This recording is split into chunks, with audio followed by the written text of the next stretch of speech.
आज आपल्या देशातील 5 राज्यांच्या विधानसभा निवडणुकांचे निकाल लागले.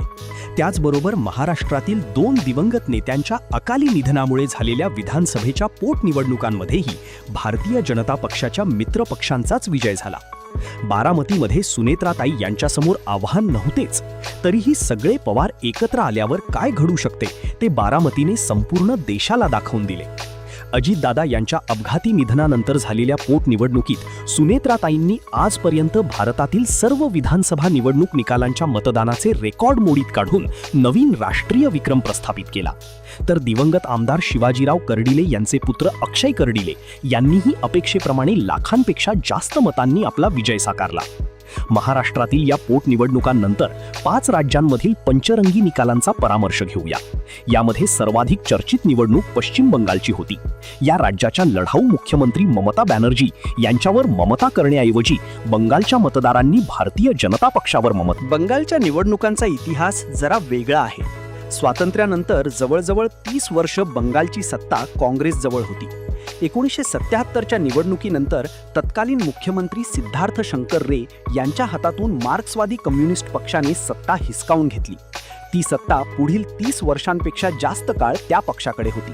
त्यानंतर ममता बॅनर्जी आल्या. त्यांनीही 3 निवडणुका जिंकल्या. यावेळी भिन्न भिन्न कारणांमुळे त्यांना पराभव पत्करावा लागला. खरे तर त्यांना अति आत्मविश्वास होता. त्यामुळे लाखो मते कमी झाल्यावरही SIRच्या नावाने गलबला करून त्यांनी निवडणूक लढवली. भारतीय जनता पक्षाची निवडणुकीची तयारी मागील निवडणुकीत पराभव झाल्यापासून सुरू होती. या प्रदेशात भाजपचे वर्चस्व दिसत नसले तरी पद्धतशीरपणे पक्ष बांधणी आणि केंद्रात असलेल्या सत्तेचा उपयोग करून भाजपने हा प्रांत पादाक्रांत केला. TMCने बरीच वादावादी केली, अगदी सर्वोच्च न्यायालयापर्यंत धाव घेतली. पण मतदार यादीतील नावे कटल्यावर सर्वोच्च न्यायालयानेही TMCला जवळजवळ कटवूनच टाकली. बंगालच्या परिपाठीप्रमाणे आता पुढील 2-3 निवडणुकीमध्ये भारतीय जनता पक्षाचेच राज्य येईल यात शंका घेण्याचे काहीच कारण नाही. या विजयाबद्दल भारतीय जनता पक्षाला शाबासकी दिलीच पाहिजे. बंगालनंतर आपण केरळचा विचार करू. 10 वर्षापासून साम्यवादी सरकारच्या फ्रंटचे राज्य केरळमध्ये होते. गत निवडणुकीत LDFने काँग्रेसवर दुसऱ्यांदा मात केली होती. यावेळी काँग्रेसच्या UDFने 100 गाठून 1 राज्य तरी जिंकले. तसेही काँग्रेसला या एकमात्र राज्यातच रस होता, तो त्यांनी मस्तपैकी जिंकून आपला विजयोत्सव साजरा केला. केरळमध्ये कोणीही जिंकले तरी त्याच्याशी भारतीय जनता पक्षाला कसलेच सोहेर सुतक नव्हते. त्यामुळे इंडियातील 2 पक्षांमध्ये झालेल्या मारामारीकडे शून्य नजरेने पाहणेच भारतीय जनता पक्षाने मात्र तो शून्य बंगालमध्ये भारतीय जनता पक्षाने 2 आणि 4 या आकड्यांच्या मध्ये बसवला आणि पश्चिम बंगाल काबीज केले. आता आसामचे पाहूया. आसाममध्ये भारतीय जनता पक्ष जिंकणार हे सूर्यप्रकाशा इतकेच स्पष्ट होते. हिमंता बिस्वा सर्माच्या कर्माला डिवचण्याचा प्रयत्न काँग्रेसचे प्रवक्ते पवन खेडा यांनी केला, पण सर्माने खेडा यांचाच पेढा बनवून टाकला. चौथे महत्वाचे राज्य म्हणजे दक्षिणेतील तामिळनाडू. 1967च्या निवडणुकीपर्यंत तामिळनाडूमध्ये काँग्रेसची सत्ता होती. तामिळनाडूचे के कामराज त्या राज्याचे काही काळ मुख्यमंत्री होते आणि नंतर काँग्रेसचे अध्यक्षही होते.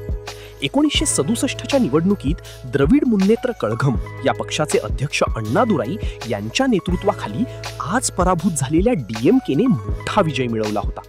अण्णादुराई यांचे लवकरच निधन झाले. त्यानंतर चित्रपटाचे पटकथा लिहिणाऱ्या के करुणानिधी यांच्या त्यावेळी त्या पक्षातील त्यावेळचे नामवंत अभिनेते आणि दक्षिणेतील सुपरस्टार MG रामचंद्रन यांचे करुणानिधी यांच्याबरोबर मतभेद झाल्यावर स्वतःचा अण्णा द्रमुक म्हणजेच ADMK नावाचा पक्ष स्थापन केला आणि द्रविड मुन्नेत्र कळघमला पराभव पत्करावा लागला.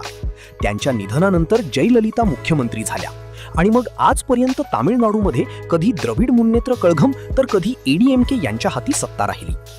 यावेळी विधानसभा निवडणुकीत तामिळनाडूमध्ये DMK विहीन एका नव्या पक्षाचा उदय झाला आहे. तामिळनाडूमधील अत्यंत लोकप्रिय अभिनेते विजय थलापती यांनी दोन्ही DMKच्या उरावर बसून मोठी आघाडी मिळवली आहे. आता कोणाबरोबर तरी हात मिळवणी करून तामिळनाडूमध्ये त्यांची सत्ता येईल असे दिसते. दोन्ही द्रमुक पक्ष एकमेकांचे जानी दुश्मन आहेत. त्यांची दोस्ती होणार नाही हे तेवढेच खरे आहे. आता थलापती विजयला कोण चेला मिळतो हे येत्या 1-2 दिवसात स्पष्ट होईल. मग आता राहिली ती पुद्दुचेरी. निवडणुकांच्या सर्व गदारोळामध्ये पुद्दुचेरीमध्ये सुद्धा भारतीय जनता पक्षाने आपले दुकान शाबूत ठेवले.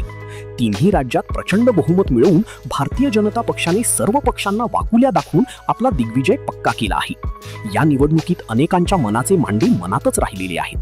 तृणमूल काँग्रेस तृणासारखी उडून गेली. तामिळनाडूमधील दोन्ही डीएमकेची फेफी झाली. साम्यवादी पक्षाच्या हातातील एकमेव केरळ गेल्यामुळे आता भारतभूमीवरून त्या पक्षाचे जणू उच्चाटनच झालेले आहे. या निवडणुकीचा मतितार्थ एकच आहे. भारतीय जनता पक्षाचा वारू आता वेगाने राजसूय यज्ञ करण्याच्या पवित्र्यात आहे. आता त्याला लगाम घालणे सर्व विजयी वीर आणि वीरांगनांना शुभेच्छा.